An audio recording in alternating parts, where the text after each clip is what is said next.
জনগণের কাছে সরকারের জবাবদিহিতা নিশ্চিত করতে চায় বিএনপি। জনবান্ধব কর্মসূচিতে সরকারকে সহযোগিতা করলেও ভুল পথে হাঁটলে বাধা দেওয়া হবে বলে জানান দলের ভারপ্রাপ্ত মহাসচিব রুহুল কবির রিজভী আহমেদ। ফ্যাসিবাদ নির্মূলে জুলাই সনদ বাস্তবায়ন এবং বিগত ১৭ বছর হত্যা গুমের সাথে জড়িতদের বিচারের বিকল্প নেই বলে মনে করেন বিএনপির ভারপ্রাপ্ত মহাসচিব। এনটিভিকে দেয়া তার একান্ত সাক্ষাৎকারের কথা জানাচ্ছেন জাহিদ রহমান। রাজনীতিকে যিনি ব্রত হিসেবে নিয়েছেন তিনি এখন বিএনপির ভারপ্রাপ্ত মহাসচিব রুহুল কবির রিজভী আহমেদ। দীর্ঘ লড়াই সংগ্রামে রাজপথে নির্যাতনের শিকার হয়েও কর্মীদের পাশে ঢাল হয়ে থেকেছেন। ফ্যাসিবাদী শাসন আমলে শেখ হাসিনার দলীয় বাহিনীর দ্বারা হিংস্র আক্রমণের শিকার হয়েও অংশ নিয়েছেন দলের সব রকম কর্মসূচিতে। তবু হাল ছাড়েননি এই লড়াকু রাজনীতিবিদ। রাজনীতি যখন ব্রত হিসাবে নিলাম, এটা যখন মনে করলাম যে জীবনের একটা বড় ধরনের একটা অনুষঙ্গ, আমার দৃঢ় বিশ্বাস ছিল যে যদি একটি রাজনৈতিক সংগ্রাম সৎ উদ্দেশ্যে হলে পরে সেটা ব্যর্থ হবে না। বিএনপির ভারপ্রাপ্ত মহাসচিব হিসেবে দায়িত্বের চাপ অনুভব করলেও দলের আদর্শকে ধরে রাখতে চান তিনি। চান ইতিবাচক রাজনীতির ধারা। এজন্য নতুন প্রজন্মকে এগিয়ে আসার আহ্বান তার। এত বড় পরিধির মধ্যে কাজ করার এই জন্য একটা ভীতিও মনের মধ্যে আসে। লিডারশিপটা যেমন জিয়াউর রহমান দিয়েছিলেন, ম্যাডাম দিয়েছিলেন, এবং তারেক রহমান সাহেবও সেই লিডারশিপটা তিনি দিতে পারবেন। এই অপ্রতুল সম্পদকেই তিনি আরো বিস্তৃত করবেন, আরো বিপুল করতে সক্ষম হবেন। গুণগত পরিবর্তন তো অবশ্যই এটাকে আসতে হবে আমাদের, বিশেষ করে তরুণদের মধ্যে থেকে। আমাদের ছাত্রদল এদেরকে একটা শৃঙ্খলাবদ্ধ রাজনীতি যেভাবে করতে হয়, আর আরেকটা থাকতে হবে, তাদেরকে দেশ এবং জাতি সম্পর্কে তাদেরকে জানতে হবে। বিগত ফ্যাসিস্ট সরকারের কর্মকাণ্ড ও জড়িতদের বিচার দাবি করেন তিনি। স্বাক্ষরিত জুলাই সনদ বাস্তবায়নে সংসদে ফয়সালা হবে বলেও আশা করেন দলের ভারপ্রাপ্ত মহাসচিব। জুলাইয়ের প্রত্যেকটা বিষয় আমরা মানব, কিন্তু কিছু কিছু যেহেতু নোট অফ ডিসেন্ট আছে, এটা আমরা খোলামেলা আলোচনা করি, পার্লামেন্টে ডিবেট হোক। শেখ হাসিনার যে একটা প্রতিশোধ পরায়ণ মনোবৃত্তি, সেই মনোবৃত্তির সাথে তাল মিলিয়ে এই গণহত্যাগুলো করা হয়েছে, গুম খুনগুলো করা হয়েছে। সুতরাং আর ভয়ঙ্কর অপরাধী, এবং এদের যদি দৃষ্টান্তমূলক শাস্তি না হয় তাহলে এই দেশ আবারও একটা খানাখন্দকের মধ্যে পড়বে, আবারও ফ্যাসিবাদের উত্থান হবে, এবং এই জাতির মুক্তি কোনোদিন হবে না। আসছে কাউন্সিলে দলের বিভিন্ন পদে পরিবর্তনের ইঙ্গিত দিয়েছেন ভারপ্রাপ্ত মহাসচিব। জানান মূল্যায়িত হবেন সক্রিয় ও ত্যাগী সদস্যরা। কাউন্সিলে নতুন নেতৃত্ব আসে, সেটা অনেকেই আসবে। যারা ইনঅ্যাক্টিভ ছিল তারা ডাউনওয়ার্ড মুভমেন্টের দিকে চলে যাবে, নিচের দিকে হয়তো তার ভেসে যাবে, কেউ উপরের দিকে ভেসে উঠবে। কখনোই যদি কোনো ফ্যাসিবাদ মাথা তুলে দাঁড়াতে চায় বা উকি দেয়, তারা যেন এদের এই যে স্পিরিট, গণতান্ত্রিক স্পিরিটের কাছে তারা যেন উকি দেওয়ারও সাহস না পায়। জনগণের কাছে যেতে হবে সে নিজের শিক্ষার জন্য, এবং নিজের যে অধীত শিক্ষা সেটার জনগণকে জানাতে হবে। সমমর্যাদার ভিত্তিতে পারস্পরিক বন্ধুত্ব রক্ষা করে প্রতিবেশী সহ বহির্বিশ্বের অন্যান্য দেশের সাথেও সুসম্পর্ক বজায় রাখতে বিএনপি কাজ করছে বলে জানান রিজভী আহমেদ। বহির্বিশ্বে আমাদের কেউ প্রভু নাই, সবাই বন্ধু। Zahid Rahman, NTV news, Dhaka. Association of Bangladesh China alumni ও ঢাকাস্থ চীনা দূতাবাসের যৌথ উদ্যোগে নি হাউ চায়না রাইটিং অ্যাওয়ার্ড 2026 প্রদান করা হয়েছে। বিকেলে রাজধানীর বিশ্ব সাহিত্য কেন্দ্র মিলনায়তনে বিভিন্ন ক্যাটাগরিতে জয়ীদের এই অ্যাওয়ার্ড প্রদান করা হয়। অনুষ্ঠানে প্রধান অতিথি ছিলেন ঢাকাস্থ চীনা দূতাবাসের কালচারাল কাউন্সিলর লি শাওপেং। চলতি বছরের 6 এপ্রিল থেকে 10 জুন পর্যন্ত চীনা বিশ্ববিদ্যালয়ের বর্তমান ও সাবেক শিক্ষার্থী এবং কনফুসিয়াস ইনস্টিটিউটের চীনা ভাষায় শিক্ষার্থীদের অংশগ্রহণে এ প্রতিযোগিতা অনুষ্ঠিত হয়। প্রতিযোগিতায় লেখা জমা পড়ে 51টি। ইউনিয়ন ইন্স্যুরেন্স পিএলসির 26তম বার্ষিক সাধারণ সভা এবং 157তম পরিচালনা পর্ষদ সভা অনুষ্ঠিত হয়েছে। সভায় আবারও সর্বসম্মতিক্রমে পরবর্তী মেয়াদের জন্য কোম্পানির চেয়ারম্যান নির্বাচিত হন মোহাম্মদ হাসমত আলী। দুপুরে কোম্পানির কার্যালয়ে পরিচালনা পর্ষদের সভা অনুষ্ঠিত হয়। সভায় সর্বসম্মতিক্রমে পুনরায় ভাইস চেয়ারম্যান নির্বাচিত হন মোহাম্মদ বেলায়েত হোসেন। এছাড়া নির্বাহী কমিটির চেয়ারম্যান নির্বাচিত হন Mohammad Azizur Rahman, finance and investment কমিটির চেয়ারম্যান আলহাজ নুরুদ্দিন আহমেদ, গ্রাহক সুরক্ষা ও প্রতিকার কমিটির চেয়ারম্যান জাহাঙ্গীর আলম এবং ঝুঁকি ব্যবস্থাপনা কমিটির চেয়ারম্যান ব্যারিস্টার মাশফিকুর রহমান পুনরায় নির্বাচিত হন। সভায় কোম্পানির পরিচালকবৃন্দ, মুখ্য নির্বাহী কর্মকর্তা তালুকদার মোহাম্মদ জাকারিয়া হোসেন ও কোম্পানির সচিব শাফকাত মওলা উপস্থিত ছিলেন। এর আগে সকালে রাজধানীর কাকরাইলের আইডিবিতে কোম্পানির বার্ষিক সাধারণ সভা অনুষ্ঠিত হয়। সভায় উপস্থিত শেয়ার হোল্ডাররা 10% ক্যাশ ডিভিডেন্ড অনুমোদন করেন। কোম্পানির ডিভিডেন্ড প্রদান ও কোম্পানির ক্রেডিট রেটিং উন্নীত হওয়ায় এবং ব্যবসায় অগ্রগতিতে শেয়ার হোল্ডারবৃন্দ সন্তোষ প্রকাশ করেন। সবাই যৌথভাবে আমরা চেষ্টা করতেছি কোম্পানিটা 1-2 বছর টাকার জন্য আমরা সুষ্ঠু মজিম আমরা ইনশাল্লাহ ক্লেমগুলোও দিতেছি সবাইরে। আমাদের AAA আছে রেটিংয়ের দিক দিয়ে। আজকে যে পুনর্নির্বাচন হয়েছে এটা আল্লাহর বিশেষ রহমত, এর জন্য আল্লাহর প্রতি কৃতজ্ঞ। আসলে এটা একটা চলমান প্রক্রিয়া, প্রতি বছর এটা হয়। তা আমি গত কয়েক বছর যাবত হচ্ছে, যেহেতু আপনারা খেয়াল করেছেন বোর্ড যখন চাইছে আমার আর কোনো প্রতিনিধি ছিল না এবং সবাই চায় দায়িত্বটা আমি নেই, তাই আর কি এই দায়িত্বটা নেওয়া আমার। রংপুরে অবসরপ্রাপ্ত স্কুল শিক্ষক গণপতি চক্রবর্তী সহ একই পরিবারের 4 জনকে নৃশংসভাবে হত্যা মাদক শিবিরাই করেছে, এমন দাবি করেছেন তদন্তের দায়িত্ব পাওয়া রংপুর মেট্রোপলিটন পুলিশের গোয়েন্দা প্রধান। দ্রুতই এই মামলার আরও গুরুত্বপূর্ণ তথ্য পাওয়া যাবে বলেও জানিয়েছেন তিনি। এদিকে শিক্ষক গণপতি চক্রবর্তী ও তার পরিবারের জন্য স্মরণ সভা ও প্রার্থনা অনুষ্ঠিত হয়েছে। রংপুর থেকে AKM মইনুল হকের পাঠানো রিপোর্ট, ছবি তুলেছেন সাদুজ্জামান আরমান। গত 22 আগস্ট রংপুর নগরীর মাসুয়া পাড়ায় অবসরপ্রাপ্ত শিক্ষক গণপতি চক্রবর্তী, তার স্ত্রী ও ছেলেমেয়ে সহ 4 জনের মৃতদেহ উদ্ধার করে পুলিশ। পরের দিন মামলাটি মেট্রোপলিটন পুলিশের গোয়েন্দা বিভাগকে তদন্তের দায়িত্ব দেওয়া হয়। দায়িত্ব পেয়ে গোয়েন্দা বিভাগের এই কর্মকর্তা জানান, দ্রুতই চাঞ্চল্যকর এই মামলাটির রহস্য উন্মোচন করা হবে। তাদের স্বীকারোক্তি অনুসারে তাদের লুকানো জায়গা থেকে লুণ্ঠিত মালামাল, স্বর্ণালঙ্কার উদ্ধার করা হয়েছিল এবং পরবর্তীতে কালকে আমরা এটা স্বর্ণকারদের টেস্ট করিয়েছি। ওখানে কিছু পরিমাণ স্বর্ণ পাওয়া গেছে, কিছু পরিমাণ ইমিটেশন পাওয়া গেছে। এটা পরবর্তীতে আমরা মালখানায় জমা রেখেছি, হেফাজতে আছে। তা এর ফলে কিন্তু মোটামুটি প্রমাণ হয়ে যায় যে এই বাড়িতে যে অপকর্মটা ঘটেছে এটা কিন্তু এই 2 জনই করেছে। এদিকে একই পরিবারের 4 জনকে হত্যার ঘটনায় এখনও শোকে স্তব্ধ মাসুয়াপাড়া। সঠিক তদন্তের মাধ্যমে প্রকৃত অপরাধী খুঁজে বের করার দাবি স্থানীয়দের। খুনটা খুব পরিকল্পিতভাবে ঠান্ডা মাথায় হচ্ছে। আমরা চাই সুষ্ঠু তদন্তের মাধ্যমে যারা খুনি তাদেরকে বের করে নিয়ে আসতে। 2 জন আসামির কথা বলা হয়েছে, ধরা পড়ছে। এই 2 জনে এত বড় হত্যাকাণ্ড সংগঠিত করা সম্ভব নয়। এর পিছনে আরো বড় বড় কারণ আছে, সেইগুলো খুঁজি বের করার জন্য আমি প্রশাসনের দৃষ্টি আকর্ষণ করছি। পুলিশ কিংবা ডিবির হাতে যদি তদন্তের দায়িত্বটা ন্যস্ত থাকে তাহলে আমরা মনে করি যে আসলে এখানে তদন্ত প্রক্রিয়াটা বিঘ্নিত হতে পারে এবং শুধুমাত্র ইয়াবা সেবনকে কেন্দ্র করেই এই হত্যাকাণ্ড সংগঠিত হয়েছে আমরা এত সহজভাবে মনে করি না। নিহত সনাতন চক্রবর্তীর সাবেক কর্মস্থল রংপুর জিলা স্কুলে প্রার্থনা ও স্মরণ সভা অনুষ্ঠিত হয়েছে। স্মরণ সভায় বক্তারা অবিলম্বে হত্যার প্রকৃত কারণ উদ্ঘাটন করে দ্রুত বিচার নিশ্চিতের আহ্বান জানান। NTV news desk. কক্সবাজারের টেকটাফে ক্রসফায়ারে একরামুল হক হত্যা মামলায় ব্রিগেডিয়ার জেনারেল মিফতাউদ্দিন আহমেদ ও সাবেক সংসদ সদস্য আব্দুর রহমান বদিকে কারাগারে পাঠিয়েছে আন্তর্জাতিক অপরাধ ট্রাইব্যুনাল। বিচারপতি নজরুল ইসলাম চৌধুরীর নেতৃত্বাধীন ট্রাইব্যুনাল 2 আজ এই আদেশ দেন। এর আগে সকালে 2 আসামিকে আদালতে হাজির করা হয়। এই মামলায় ক্ষমতাচ্যুত প্রধানমন্ত্রী শেখ হাসিনা সহ অপর 7 আসামিকে আত্মসমর্পণের জন্য পত্রিকায় বিজ্ঞপ্তি প্রকাশেরও আদেশ দিয়েছে ট্রাইব্যুনাল। 2018 সালের 26 মে রাতে কক্সবাজারের টেকনাফের সড়ক থেকে একরামুল হককে তুলে নেওয়া হয়। রাত 11টা থেকে 12টার মধ্যে টেকনাফ সদর ইউনিয়নের নোয়াখালিয়া পাড়ায় মেরিন ড্রাইভের সাগর তীরে র্যাবের কথিত বন্দুক যুদ্ধে নিহত হন তিনি। মাগুরায় 8 বছরের শিশু আসিয়াকে ধর্ষণ ও হত্যা মামলায় হাইকোর্টের রায়ের দিন পিছিয়ে আগামী 31 আগস্ট ধার্য করা হয়েছে। বিচারপতি বিশ্বদেব চক্রবর্তী ও বিচারপতি AKM রাশেদুজ্জামান রাজার সমন্বয়ে গঠিত হাইকোর্টের দ্বৈত বেঞ্চ আজ এই আদেশ দেন।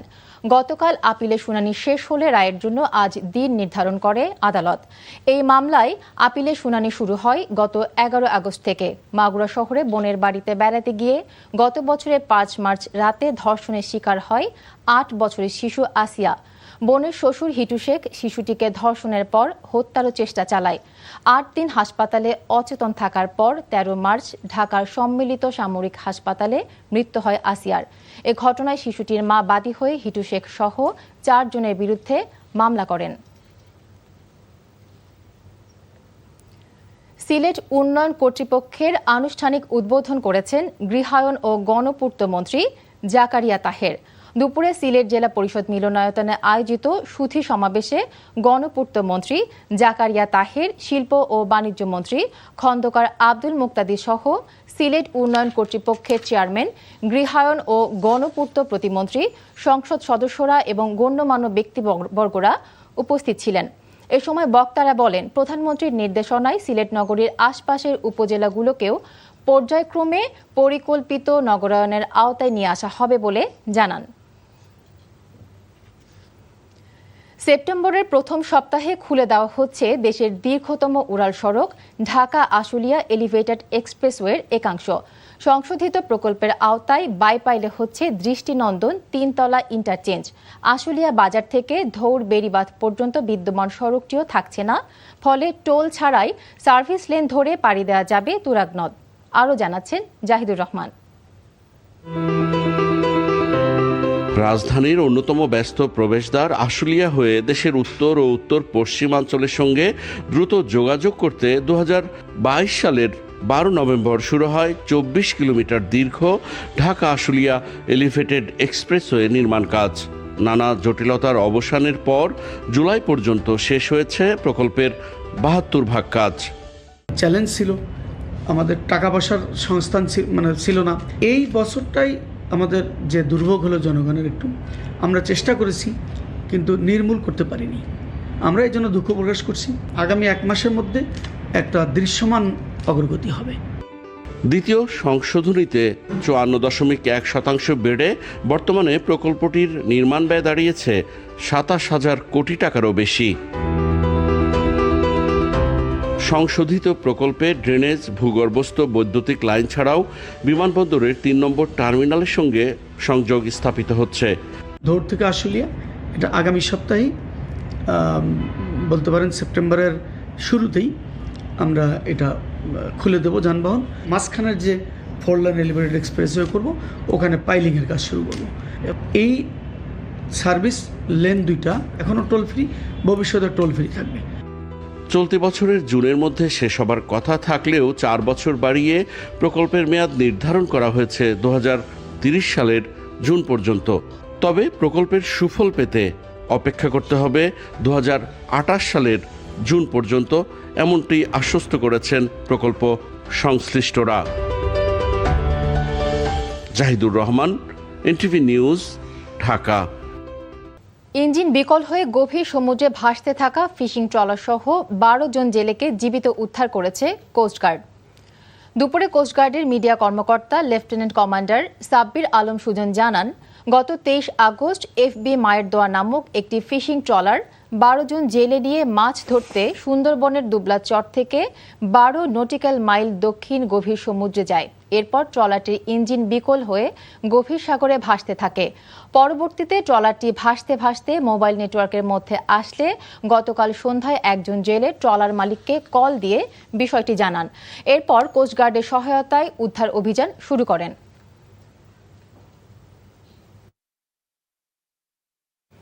ফরিদপুরের সদরপুর এবং সদর উপজেলার অন্তত 15টি গ্রাম পদ্মা নদী ও আড়িয়াল খাঁ নদের তীব্র ভাঙনের কবলে পড়েছে। প্রতিদিনই নদীগর্ভে বিলীন হয়ে যাচ্ছে পাকা সড়ক, বসত ভিটা ও ফসলি জমি। ভিটেমাটি হারানোর আতঙ্কে অনেক পরিবার নিজেদের ঘরবাড়ি নিরাপদ স্থানে সরিয়ে নিচ্ছে। ফরিদপুর থেকে সঞ্জীব দাসের পাঠানো রিপোর্ট। ফরিদপুরের সদর উপজেলার সর্বশেষ ইউনিয়ন চর মানাইয়ের আফসারডাঙ্গি এলাকায় আড়িয়াল খাঁ নদের ভাঙন তীব্র আকার ধারণ করেছে। ইতোমধ্যে 3টি মসজিদ, স্কুল, কবরস্থান, হাজার হাজার বিঘা কৃষিজমি সহ নানা স্থাপনা নদীগর্ভে বিলীন হয়ে গেছে। স্থানীয়দের আশঙ্কা ভাঙনের মুখে পড়তে পারে ঢাকা-ভাঙ্গা মহাসড়কও। এছাড়া পদ্মা নদীর ভাঙনে কয়েকটি গ্রাম এবং আড়িয়ালখা নদের ভাঙনে চন্দ্রপাড়া, চর বলাশিয়া ও মুন্সিরচর এলাকা ব্যাপকভাবে ক্ষতিগ্রস্ত হয়েছে। নতুন করে ভাঙনের ঝুঁকিতে পড়েছে আদর্শ গ্রাম ও গুচ্ছ গ্রামের প্রায় 2 শতাধিক পরিবার। অন্যদিকে ঢেউখালী ইউনিয়নের চর বলাশিয়া গ্রামে আড়িয়ালখা নদের গ্রাসে ইতিমধ্যে প্রায় অর্ধশতাধিক বসতঘর বিলীন হয়েছে। আমাকে মনে করেন এই বাড়িঘর 7 বার মনে করেন ভাঙ্গা হয়ে গেছে। মানে ফিরে যে ভাঙে আমরা যে কই যে দাঁড়াবো সেই জায়গাটা আমাকে নাই। নদীতে যদি স্থাপত্যের ব্যবস্থা না করা হয় গ্রাম কি অস্থিরে বিলীন হয়ে যাবে। এখানে ভাঙলে আমরা উদ্বাস্ত হয়ে যাব। এখন আমাদের বাড়ি করার মতো কোনো জায়গা জমিন কিছু নাই, আবার যা ছিল সবই নদীর মধ্যে। স্থানীয় সংসদ সদস্য ও পানি উন্নয়ন বোর্ডের কর্মকর্তারা জানিয়েছেন এই ব্যাপারে কার্যকর ব্যবস্থা নেওয়া হবে এবং ভাঙন রোধে কাজ শুরু হয়েছে। এটা একটা স্থায়ী সমাধান দরকার, সেজন্য পদ্মা এবং আড়িয়ালখা 2টা নদীতেই একটা সমন্বিত সমীক্ষা প্রকল্প আমাদের সম্পন্ন হয়েছে। বিশেষ করে আকটরচর ইউনিয়নের শয়তানখালী এবং পিয়াজখালী বাজার এলাকায় ভাঙন থেকে রক্ষার্থে সমীক্ষার আলোকে আমরা প্রকল্প প্রণয়নের কাজ প্রায় শেষ দিকে নিয়ে আসছি। বৃহত্তর পরিসরে পার্মানেন্টলি কি কাজ করা যায় নদী ভাঙনের বিরুদ্ধে চর দূষণের একটা প্রকল্প বাস্তবায়নাধীন আছে সবুল্লাহ সিংদের দাগি থেকে হাজীগঞ্জ এলাকায়। তো আমি চেষ্টা করবো এখানে পার্মানেন্ট কিভাবে একটা সলিউশন করা যায়, আমার চেষ্টার কোনো ত্রুটি নেই, আমরা চেষ্টা করছি। এসব ব্যবস্থা কতটা কার্যকর হয় সেটি দেখার অপেক্ষা এলাকাবাসীর। টেকসই ব্যবস্থা না হলে ভিটেমাটি হারানোর শঙ্কা করছেন তারা। NTV news desk. হবিগঞ্জ সদর উপজেলার লস্করপুর ইউনিয়নের কালীগঞ্জ এলাকায় খোয়াই নদীর বাঁধ পরিদর্শন করেছেন পানি সম্পদ প্রতিমন্ত্রী ফরহাদ হোসেন আজাদ। সকালে পরিদর্শন শেষে পানি সম্পদ প্রতিমন্ত্রী ফরহাদ হোসেন আজাদ বলেন, প্রতিবেশী দেশের সঙ্গে বাংলাদেশ বন্ধুত্বপূর্ণ সম্পর্ক বজায় রাখতে চায়, তবে কোনো দেশের পানির গেট খুলে দেওয়ার কারণে যেন বাংলাদেশকে হঠাৎ বন্যা পরিস্থিতির মুখে পড়তে না হয় সেই বিষয়ে সরকার কাজ করছে। খোয়াই নদীর বাঁধ ভাঙনের বিষয়ে দেখা হচ্ছে, এজন্য বিশেষজ্ঞ দল নিয়ে ঘটনাস্থলে আসা হয়েছে।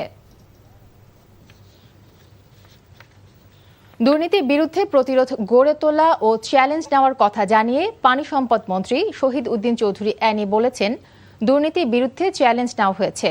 দুপুরে ফেনীর পরশুরামে মহুরী কহুয়া বন্যা নিয়ন্ত্রণ, নিষ্কাশন ও সেচ প্রকল্পের পুনর্বাসন কাজের প্রথম পর্যায়ে প্রকল্প এলাকা পরিদর্শন শেষে এসব কথা বলেন তিনি।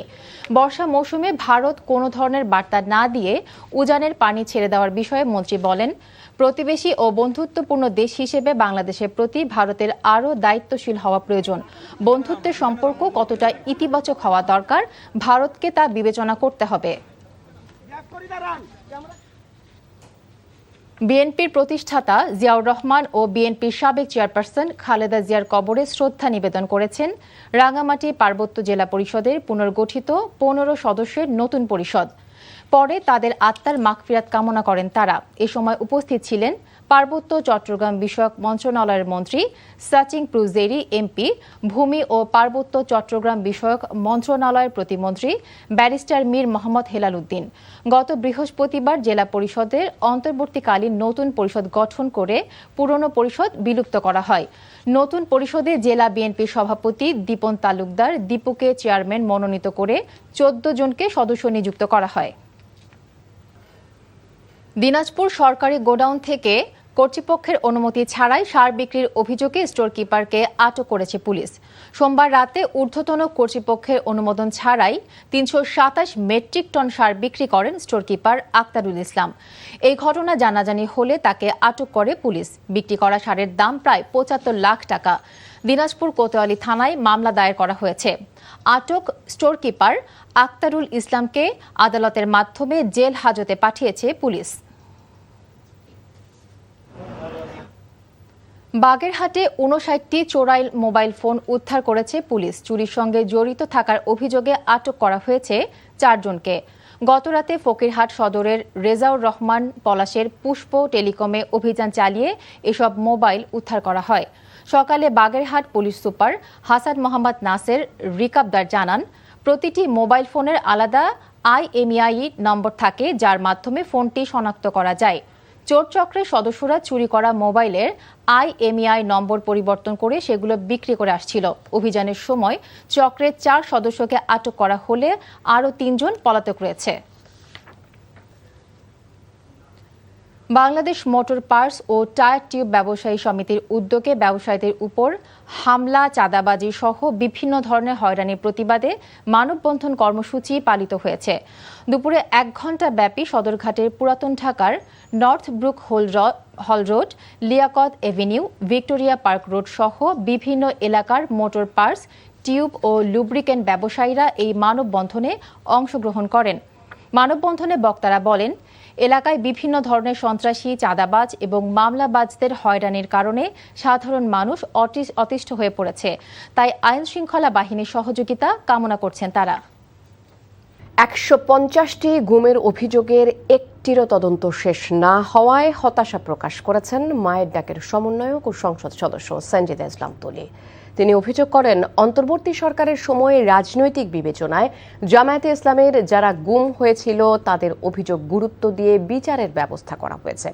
তবে চিফ প্রসিকিউটর আমিনুল ইসলাম বলেছেন, রাজনৈতিক বিবেচনায় নয়, প্রত্যেকটি গুমকে গুরুত্ব দিয়েই বিচার নিশ্চিত করা হবে। আজ আন্তর্জাতিক অপরাধ ট্রাইব্যুনালে তারা এসব কথা বলেন, জানাচ্ছেন হাসান জাবেদ।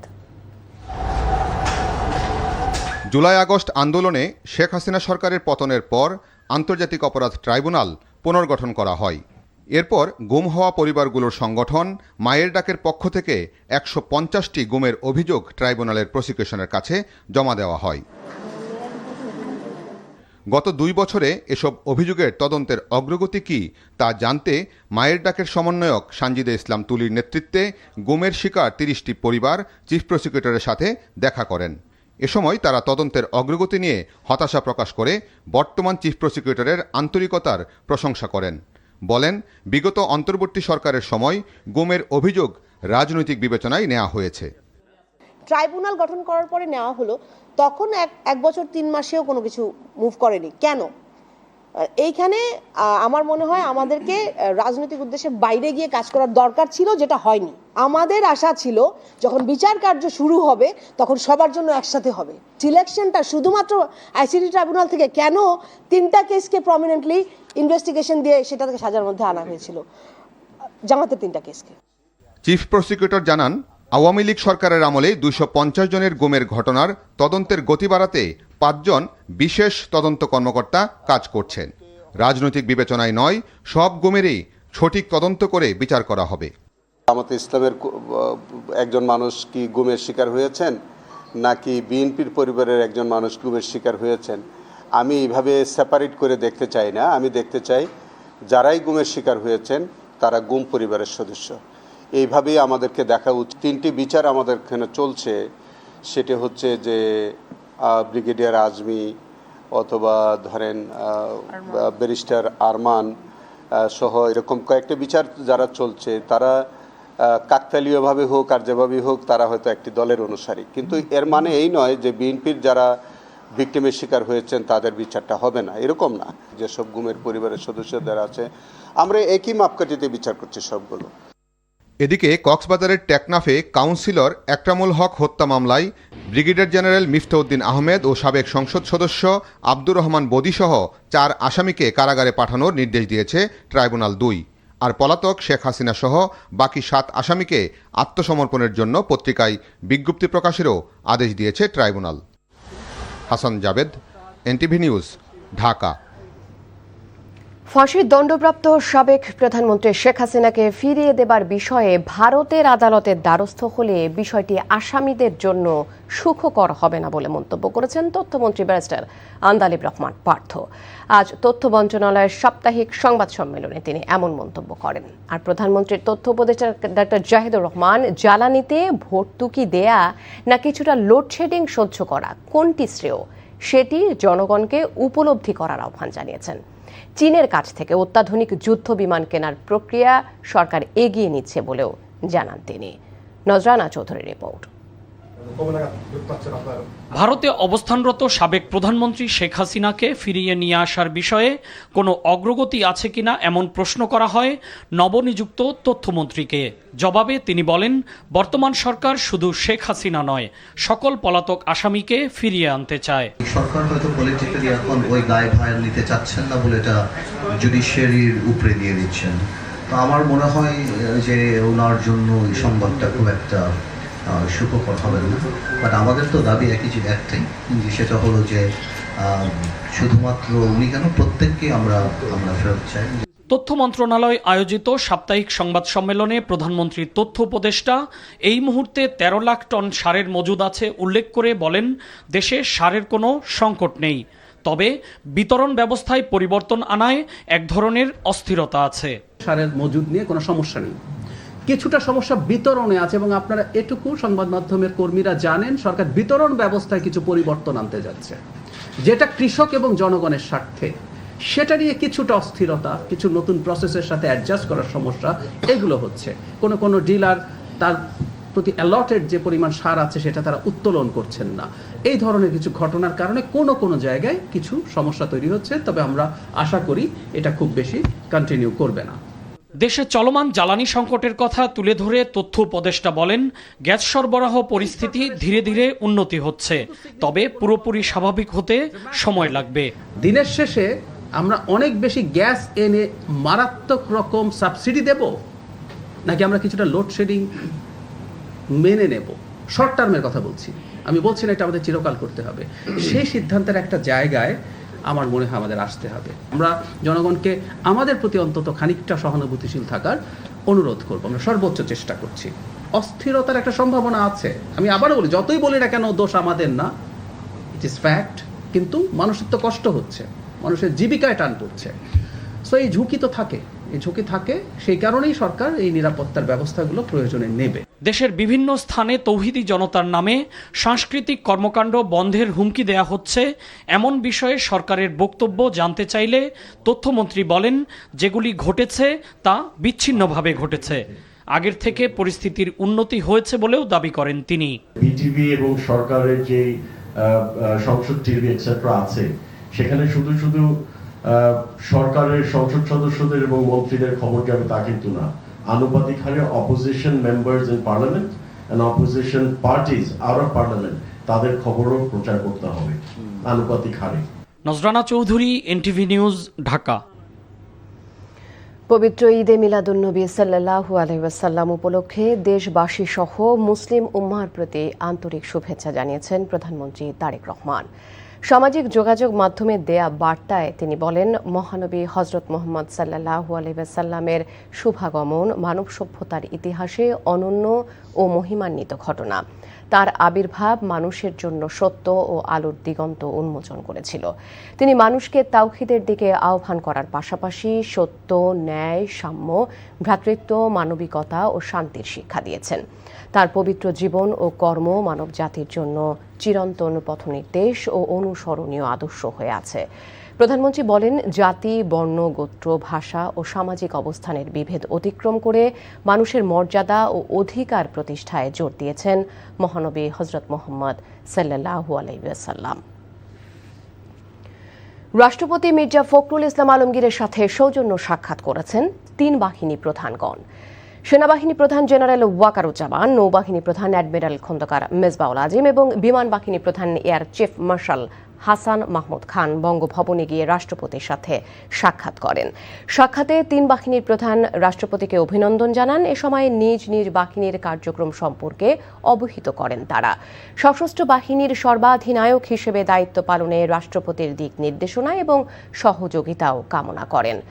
রাষ্ট্রপতি সশস্ত্র বাহিনীর বিভিন্ন কার্যক্রমে সন্তোষ প্রকাশ করে বলেন, সরকার সশস্ত্র বাহিনীকে আধুনিক বাহিনী হিসেবে গড়ে তুলতে কাজ করে যাচ্ছে। সংবিধান মেনেই হুমায়ুন কবিরকে পররাষ্ট্র প্রতিমন্ত্রী হিসেবে নিয়োগ দেওয়া হয়েছে উল্লেখ করে আইনমন্ত্রী মোহাম্মদ আসাদুজ্জামান বলেছেন, পররাষ্ট্র প্রতিমন্ত্রী তার ব্রিটিশ পাসপোর্ট ত্যাগ করেছেন। আজ সচিবালয়ে সমাজ কল্যাণ মন্ত্রণালয়ে অনুষ্ঠিত এক সংবাদ সম্মেলনে এসব কথা বলেন তিনি। নারী ও শিশুদের আইনগত সহায়তা দেবার বিষয়ে ত্রিপক্ষীয় এক সমঝোতা স্মারক স্বাক্ষর অনুষ্ঠানে তিনি এসব কথা বলেন। নারী ও শিশু বিষয়ক মন্ত্রণালয়, সমাজ কল্যাণ মন্ত্রণালয় ও আইন মন্ত্রণালয়ের মধ্যে এই সমঝোতা স্মারক স্বাক্ষরিত হয়। বর্তমান সরকারের সময়ে কোনো গুমের ঘটনা ঘটেনি এবং পুলিশ বাদী হয়ে কোনো রাজনৈতিক মামলা দায়ের করেনি উল্লেখ করে আইনমন্ত্রী বলেন, বাগেরহাটে কোস্টগার্ডের হাতে গুম হবার অভিযোগের বিষয়ে তদন্ত করা হবে এবং ভুক্তভোগী পরিবারকে সরকারিভাবে আইনগত সহায়তা দেয়া হবে। প্রথম কথা হলো, আইনে যেটা আছে সেটা আছে, দ্বিতীয় হলো এই সরকার যেটা করেছেন সংবিধান মেনেই করেছেন, এখানে কোনো ব্যত্যয়ের কোনো কিছু ঘটেনি। সুতরাং আমরা যা করেছি সাংবিধানিকভাবে করেছি। Thank you. নাই, জি। রোহিঙ্গা সমস্যা মূলত একটি রাজনৈতিক সংকট, তাই এর সমাধানও রাজনৈতিকভাবেই নিশ্চিত করতে হবে বলে জানিয়েছেন পররাষ্ট্র প্রতিমন্ত্রী শামা ওবায়দ ইসলাম।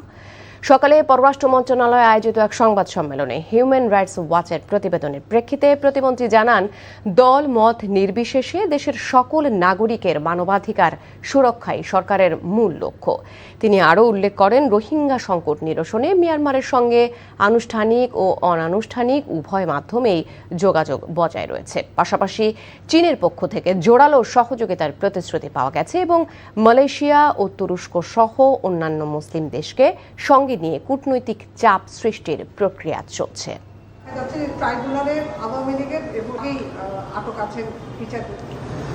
কাঁধে কাঁধ মিলিয়ে মেরুদণ্ড সোজা করে যখন বাংলাদেশ কথা বলছে, বাংলাদেশের প্রধানমন্ত্রী কথা বলছে, তখনও চীন সহ অন্যান্য সকল স্টেক হোল্ডার কিন্তু আরও মনোযোগের সাথে আরও সিরিয়াসলি আমাদের কথাগুলো শুনছে।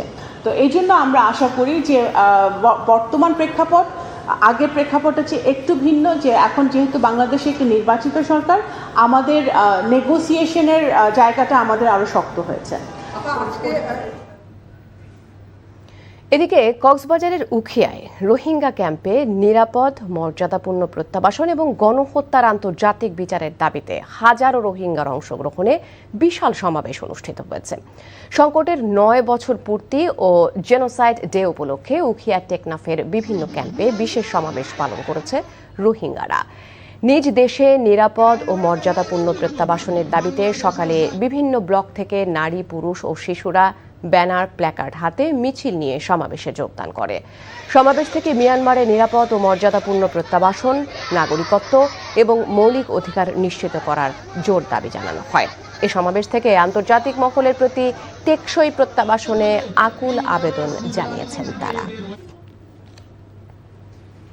9 বছর আগে মিয়ানমার সেনাবাহিনীর হত্যা নির্যাতন থেকে প্রাণ বাঁচাতে সীমান্ত পেরিয়ে বাংলাদেশে আছড়ে পড়েছিল লাখ লাখ রোহিঙ্গার ঢল। তারপর কেটে গেছে 9টি বছর। এই দীর্ঘ সময়ে কক্সবাজারের পাহাড়ে গড়ে উঠেছে বিশাল শরণার্থী শিবির। মানবিকতার দায়ে আশ্রয় দেয়া এখন বাংলাদেশের জন্য হয়ে উঠেছে অর্থনীতি, পরিবেশ ও নিরাপত্তার বড় চাপ। কমছে আন্তর্জাতিক সহায়তা, বাড়ছে ক্যাম্পের ভেতরের নানা ঝুঁকি। অথচ প্রত্যাবাসনের পথও খুলছে না। 9 বছর পর রোহিঙ্গাদের জীবন কোন পথে, আর কেন বারবার উদ্যোগের পরও ফিরছে না তারা? এই প্রশ্নগুলোর উত্তর খুঁজছেন নাহিদ প্রিন্স। 9 বছর ধরে এই পাহাড়ে সকাল আসে, দিন গড়ায়, কিন্তু বদলায় না জীবনের চিত্র। মিয়ানমারের সহিংসতা থেকে বাঁচতে সীমান্ত পেরিয়ে উখিয়া টেকনাফে আশ্রয় নেয় লাখো লাখো রোহিঙ্গা। সেদিনের অস্থায়ী আশ্রয় আজ দীর্ঘস্থায়ী বাস্তবে রূপ নিয়েছে। প্রায় 12 লাখ মানুষের এই জনপদে কেউ এসেছিল শিশু হয়ে, সে আজ তরুণ, আর কোলে আসা শিশুটি এখন কিশোর। বয়স বদলেছে প্রজন্ম, কিন্তু বদলায়নি মূল প্রশ্ন, কবে ফিরবেন তারা? 17 সালের পর থেকে যারা আসছে তাদেরকে তারা নেবেন, কিন্তু আমরা তার আগে যারা আসছি তাদেরকে কি কথা বলবো না? তারা নেবেন কি নেবেন এটা তো ভিন্ন কথা, কিন্তু আমাদের কাছে যে হিসাবটা আছে সেটা তো আমাদেরকে বলতে হবে। এবং এর মধ্যে শিশু জন্মগ্রহণ করেছে, 2023 সাল থেকে আবার আসা শুরু হয়েছে, এখানে 1.5 লাখের মতো এসেছে, সব মিলিয়ে 12 লাখের উপরে আমাদের ভেরিফাইড ডেটা আছে। মিয়ানমারে এখনও তৈরি হয়নি নিরাপদ পরিবেশ। সাম্প্রতিক আলোচনায় মিয়ানমারের পক্ষ থেকেও নিরাপত্তা পরিস্থিতিকে প্রত্যাবাসনের প্রধান শর্ত হিসেবে সামনে আনা হয়েছে। ফলে কূটনৈতিক টেবিলে আলোচনা থাকলেও বাস্তবে কাটেনি স্থবিরতা। সংকট কেবল ক্যাম্পেই সীমাবদ্ধ নেই।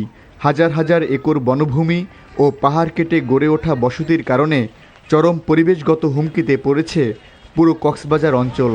প্রতি বর্ষায় পাহাড় ধস ও বন্যার চরম ঝুঁকিতে থাকে এসব এলাকা।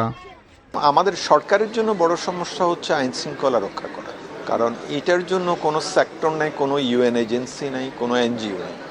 এই কাজটা solely বাংলাদেশ গভর্নমেন্টকে করতে হয়। যাদের আসলে মানসিক অবস্থা সুস্থ নয়, অনেকেই ট্রমেটিক। তো তাদেরকে ক্যাম্পের ভিতরে শান্তিপূর্ণভাবে রাখা এটি একটি বড় চ্যালেঞ্জ আমাদের জন্য।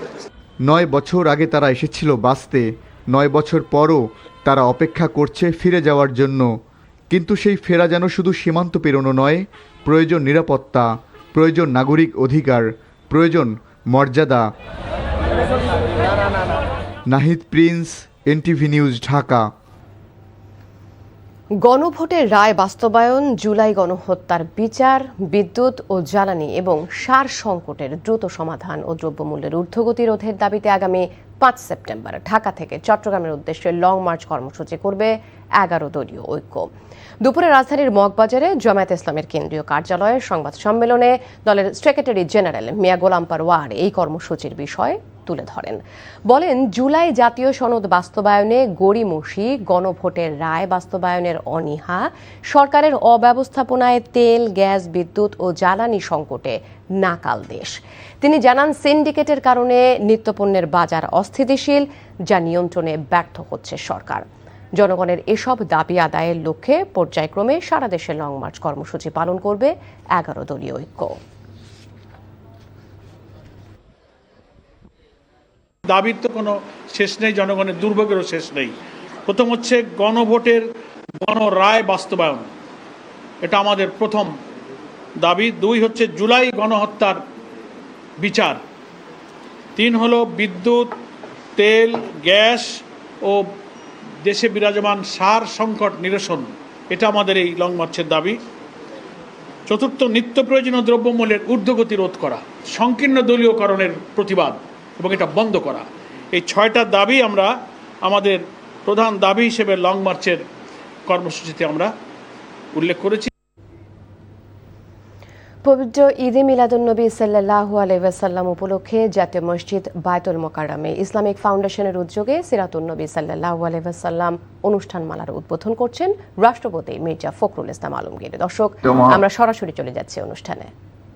মোকাররম মসজিদের সম্মানিত খতিব, দেশের বিশিষ্ট আলেম, ওলামা ও পীর মাশায়েখ বৃন্দ, গণমাধ্যমের সহকর্মীবৃন্দ, আমন্ত্রিত অতিথিবৃন্দ, উপস্থিত সুধীবৃন্দ, আসসালামু আলাইকুম ওয়া রাহমাতুল্লাহি ওয়া বারাকাতুহু।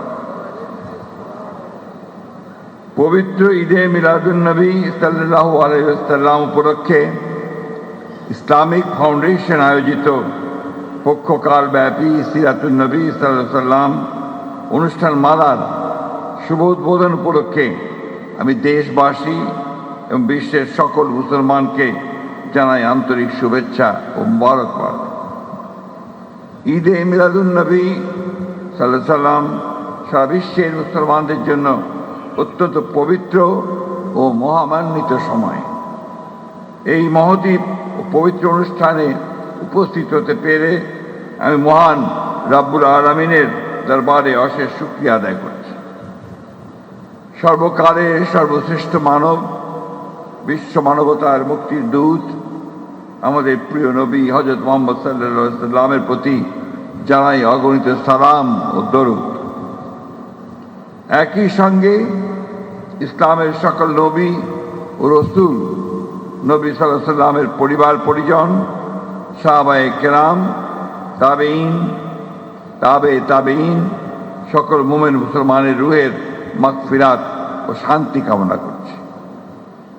প্রিয় মুমিন মুসলমানগণ, মহান আল্লাহ তাআলা মানব জাতির হেদায়েত, মুক্তি ও কল্যাণের জন্য সর্বশেষ নবী রাসূল হযরত মুহাম্মদ সাল্লাল্লাহু আলাইহি ওয়াসাল্লামকে পৃথিবীতে প্রেরণ করেছেন। তার আগমন মানব সভ্যতার ইতিহাসে এক অনন্য ও অবিস্মরণীয় ঘটনা।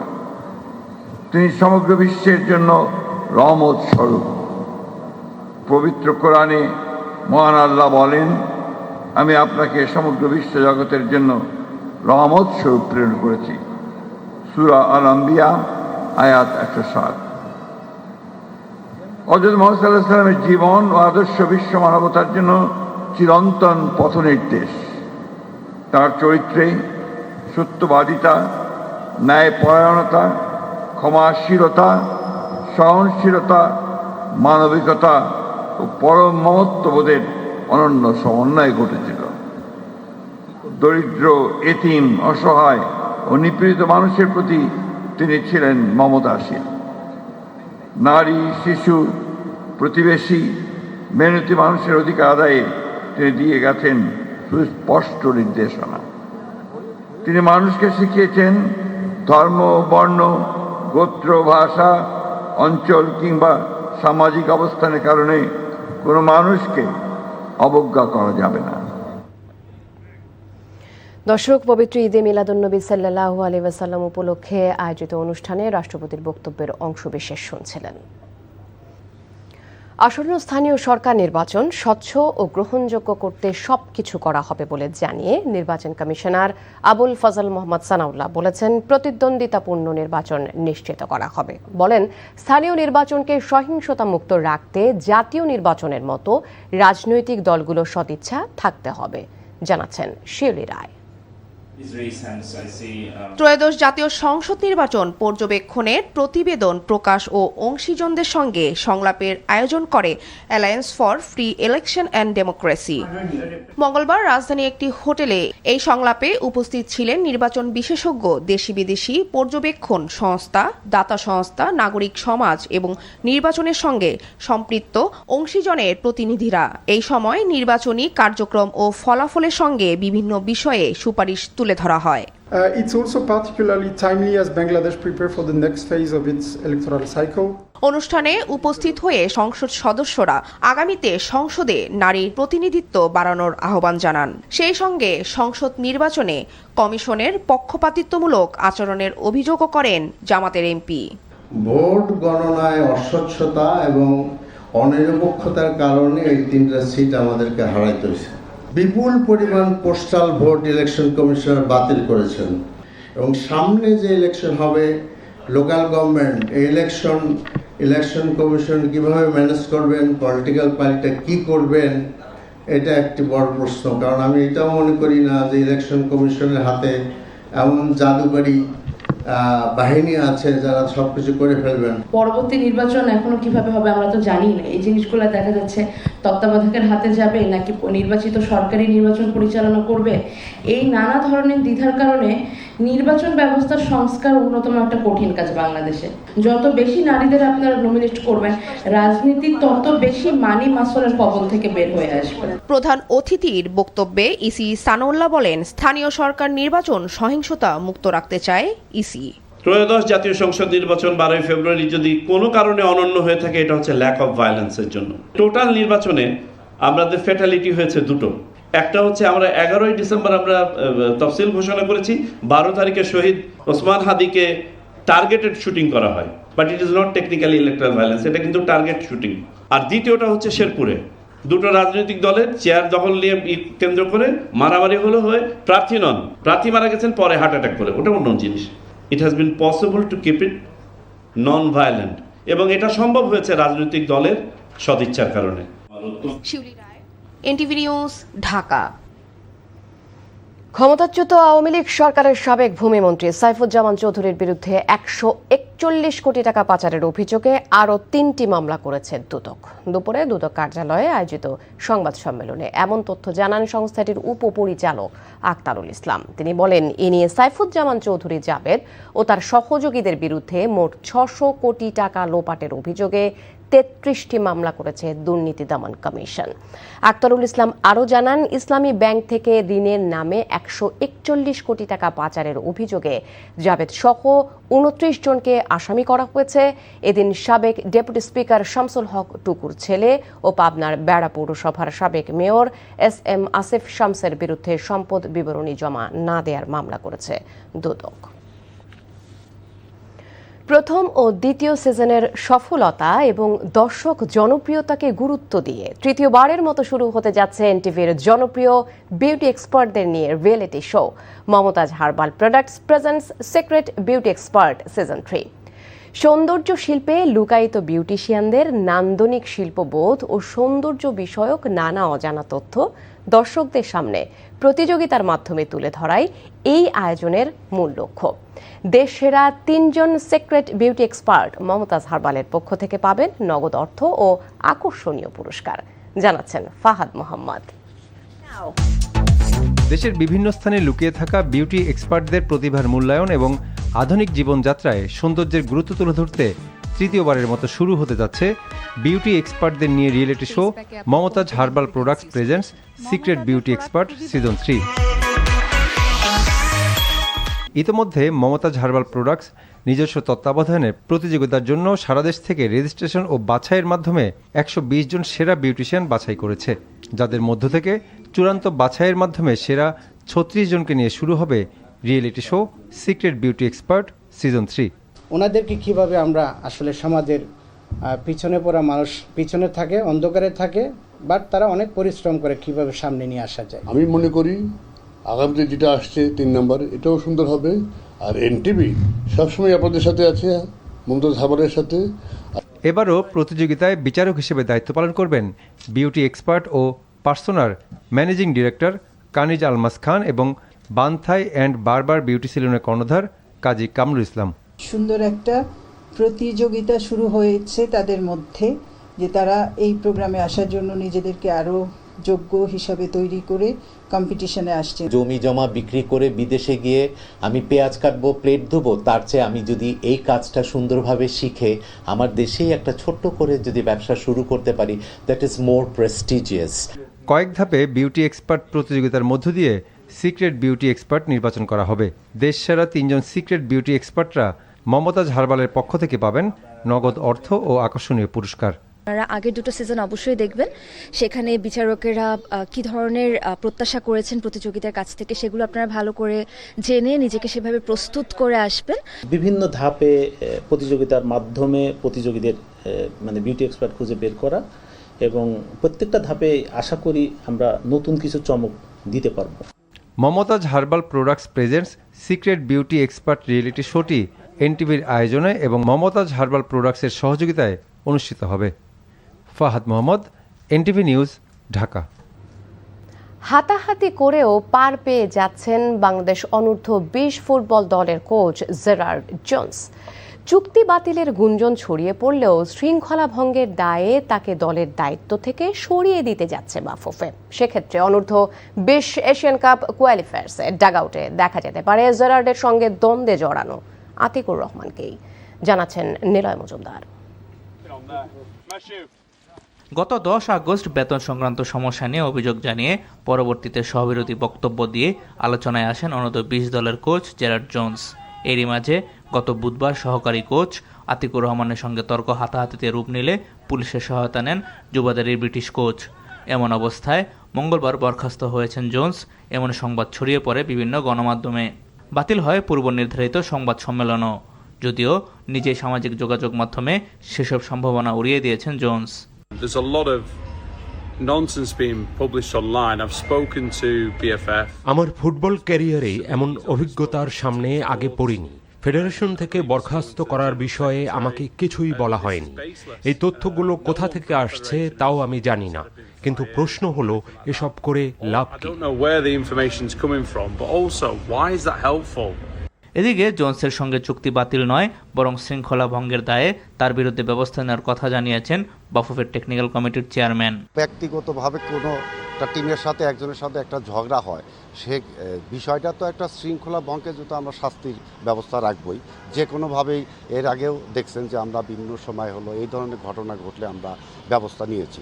সেটা আমরা হলো সার্বিকভাবে আমাদের সম্মানিত প্রেসিডেন্ট আছে বসে এবং আমাদের কমিটি আছে বসে এটা সিদ্ধান্ত নেবে। বুধবার উজবেকিস্তানের উদ্দেশ্যে রওনা দিয়ে বাংলাদেশের যুবারা, অথচ এই টুর্নামেন্টে ডাগআউটে কে দাঁড়াবেন সেটাই এখন প্রশ্ন। নীলা মজুমদার, এনটিভি নিউজ, ঢাকা।